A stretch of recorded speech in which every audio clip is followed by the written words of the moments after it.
Welcome back. National highway કે state highway, લખલૂટ tax ભરો તો તમારા નસીબમાં ખાડા જ ખાડા છે અને બિંદાસ ભરતા રહો. આ વિકસિત ગુજરાત છે અને ટોલ ટેક્સના મામલે દેશમાં ચોથા ક્રમે સૌથી વધુ ટોલ ટેક્સની ઉઘરાણી કરતું આ રાજ્ય છે. છતાં પણ ચોમાસામાં રસ્તાઓની જે હાલત છે, હમણાં જ આંકડો આવ્યો 2023-24માં ગુજરાતના તમામ ટોલ નાકાઓમાંથી 4,000 કરોડથી વધુનો ટેક્સ ઉઘરાવાયો. ટુ બી પ્રિસાઇઝ 4,851.04 કરોડ. પણ તેની સામે રસ્તાઓ કેવા મળે છે? રસ્તાઓ તમારી સામે આવશે એવા મળે છે. તમે પોરબંદર ગોંડલ હાઈવે જાઓ કે પછી કચ્છના સામખિયાળીથી સુરજબારી જાઓ કે પછી દક્ષિણમાં તમે વાસદ જાઓ, દ્રશ્યો પણ દેખાડો. એ તમામ પરિસ્થિતિઓમાં જો તમારે ટોલ ટેક્સ ભરીને પણ આ રીતે પસાર થવું પડે, તમારી કમરો દુખાડીને, તમારા વાહનનું મેન્ટેનન્સ વધારીને, છતાં પણ તમારે ટેક્સ ભરવો પડે, તો આ તો કેવી ઉઘાડી લૂંટ. એટલા માટે જ કહેવું પડે, સોશિયલ મીડિયામાં જે ચાલી રહ્યું છે કે ચોર પણ અંધારામાં ચોરી કરે, પરંતુ નેશનલ હાઈવે ઓથોરિટીના અધિકારીઓ દોરા દિવસે લૂંટી રહ્યા છે. ઘણી જગ્યાએ ટોલ ટેક્સમાં એવી પરિસ્થિતિ છે. આ તો ગોંડલનું ઉદાહરણ છે. ગોંડલથી થોડા આમ આવો તો 3 કિલોમીટર કાપવા માટે 1 કલાકનો સમય નીકળી જાય એવી ફરિયાદો ઉઠી રહી છે. છતાં પણ તમારે ટોલ ટેક્સ ભરીને પસાર થવું પડે. તો અહીંયા આંકડાઓ છે, આ અગવડ છે, અગવડ સામે ફરિયાદો છે. અને સાથે સાથે જો ગુજરાતમાં ટોલ ટેક્સની ઉઘરાણી દેશમાં ચોથા નંબરે થતી હોય, છતાં પણ રોડ રસ્તા નેશનલ હાઈવેના આવા ન મળે, એ પછી તમે હિંમતનગરનો નેશનલ હાઈવે પકડી લો, કઈ પ્રકારના ખાડા છે. 2020-21માં તો અમદાવાદ રાજકોટના હાઈવેનું કામ પૂરું થવાનું હતું, પરંતુ હજુ પૂરું નથી થયું. બસ ખાલી તમે લીંબડી વટો અને જે ખારો પટ છે એના બ્રિજ ઉપરથી પસાર થાવ, પંચર ન પડે તો ચોટીલા નાળિયેર વધારી લેજો. આ પરિસ્થિતિ છે અને આ ચોમાસા દરમિયાન રહેવાની છે. એવું લાગે છે કે તંત્ર નફ્ફટ છે અને ચામડી જાડી છે કે નહીં એની સરખામણી આજકાલ મગરો સાથે થઈ રહી છે. તો આ પરિસ્થિતિ છે અને આ પરિસ્થિતિમાં સવાલ એ થાય કે ટોલ ટેક્સ તો અમે પરસેવાની કમાણીથી ચૂકવીએ છીએ, પણ તમે સેવા કેટલી પૂરી પાડો છો? વહીવટ કેટલો સરળ છે કે પછી માત્ર વાતો છે? એમાં તો બધી જ નેશનલ હાઈવે પરથી પસાર થાવ એટલે ખાડામાં જતી રહે. આ નેશનલ હાઈવેના દ્રશ્યો છે.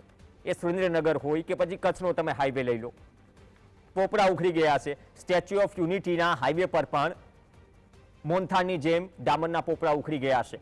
તો આ પરિસ્થિતિમાં પીસાય છે કોણ? પ્રજા. આપણી સાથે શૈલેન્દ્રસિંહ જાડેજા જોડાશે, આરટીઆઈ એક્ટિવિસ્ટ છે. અગાઉ પણ રાજકોટ અમદાવાદ હાઈવે પર આરટીઆઈ કરી હતી.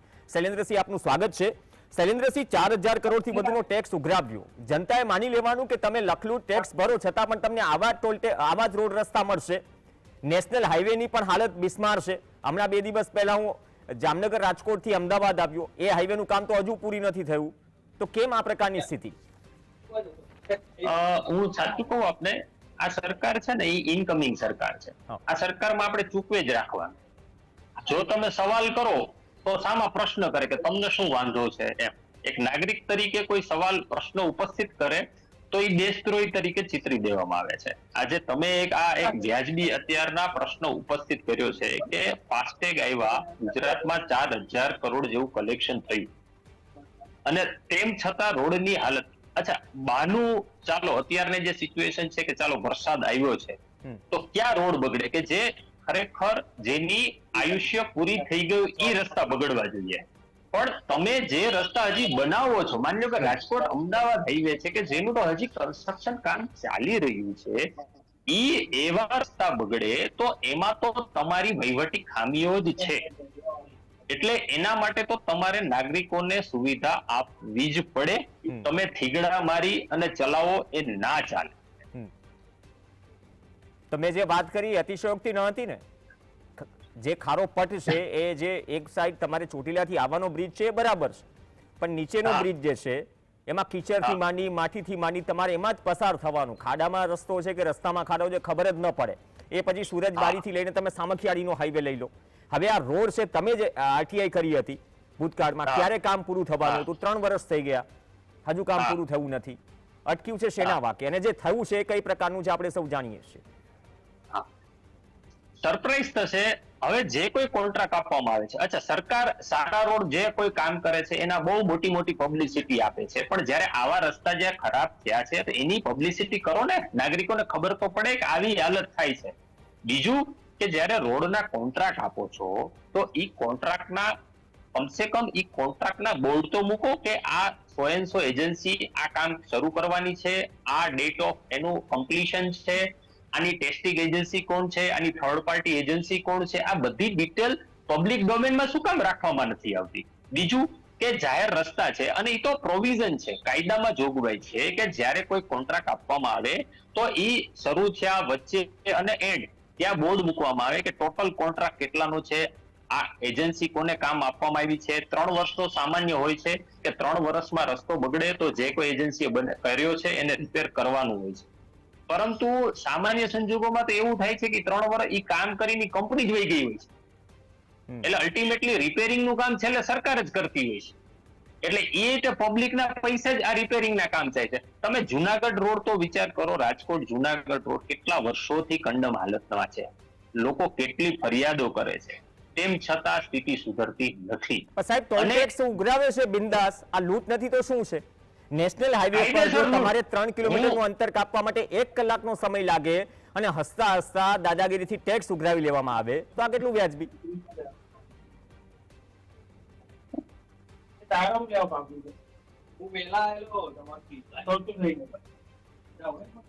સાહેબ અનમ્યુટ કરશો, તમારો અવાજ નથી આવી રહ્યો.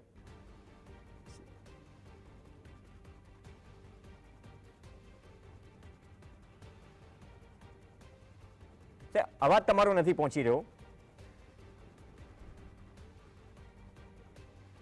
કોમેન્ટ્રી આમાં તો શું કરી શકાય? ખાડા જ ખાડા છે ચો તરફ અને ટેકનિકલ ઇસ્યુ પણ છે.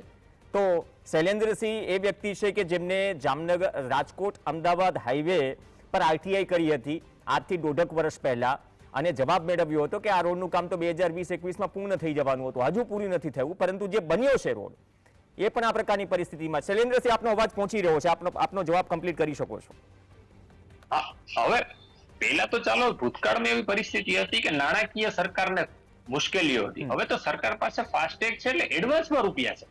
તો હવે જયારે એડવાન્સમાં રૂપિયા છે તમે સારી ક્વોલિટીનું કામ શું કામ નથી કરાવી, સારા કોન્ટ્રાક્ટરોને શું કામ નથી આપતા, અને એનું મોનિટરિંગ એજન્સી જે છે સરકારની એ કેમ આમ નિષ્ફળ કામ કરે છે? એટલે નો ડાઉટ બધાના આમાં સ્થાપિત હિતો સમાયેલા જ છે અપ ટુ ધ બોટમ. બાકી જો ખરેખર ટ્રાન્સપરન્ટ સરકાર જ હોય ને તો ખરેખર કોન્ટ્રાક્ટ થી માંડી અને રોડ શરૂ થાય તે પૂરું થાય ત્યાં સુધીની બધી ડિટેલ નાગરિકોને માટે પબ્લિક ડોમેન અધરવાઇઝ સરકારી કચેરીમાં સામેથી જાહેર કરવામાં મૂકવી જોઈએ, જેથી કરીને નાગરિક પણ જાણી શકે કે આ રોડ કેવો છે, એનું ટેસ્ટિંગ કેવી રીતે કરવાનું છે, નાગરિક પોતે પણ ટેસ્ટિંગ કરાવી શકે. એવા કોઈ પ્રોવિઝન તો આ લોકો રાખતા જ નથી. સાહેબ બીજી વાત એ કે રોડ પૂરો બન્યો નથી અથવા તો રોડ 30 થી 40% બિસ્માર હાલતમાં છે, છતાં પણ શું ટોલ ટેક્સ ઉઘરાવવાની જોગવાઈ છે ખરા? અહીંયા કોઈ સવાલ પૂછી લે ને ટોલ ટાકા ઉપર તો કે નીતિન ગડકરી નકો, હવે ટોલ ટેક્સના 100 રૂપિયા તમને આપીએ છીએ ને આ જવાબ મળે છે. ઘણા જાગૃત નાગરિકો સવાલ પણ કરે છે કે સાહેબ રોડ પૂરો બન્યો નથી અને 40% રોડ બિસ્માર હાલતમાં છે તો ટોલ ટેક્સ એનો ઉઘરાવો છો? એટલે એમાં 70% રોડ પૂરો થાય તો આ લોકોને પ્રોવિઝન છે કે 70% રોડ પૂરો થાય તો પછી એ લોકો ટોલ ટેક્સ લઈ શકે છે. પણ નાગરિકોને ખબર ક્યાં? હું એ જ કહું છું ને કે નાગરિકોને માટે તમે પબ્લિક ડોમેનમાં બધી ડિટેલ તો મૂકો તો નાગરિકને ખબર પડે ને.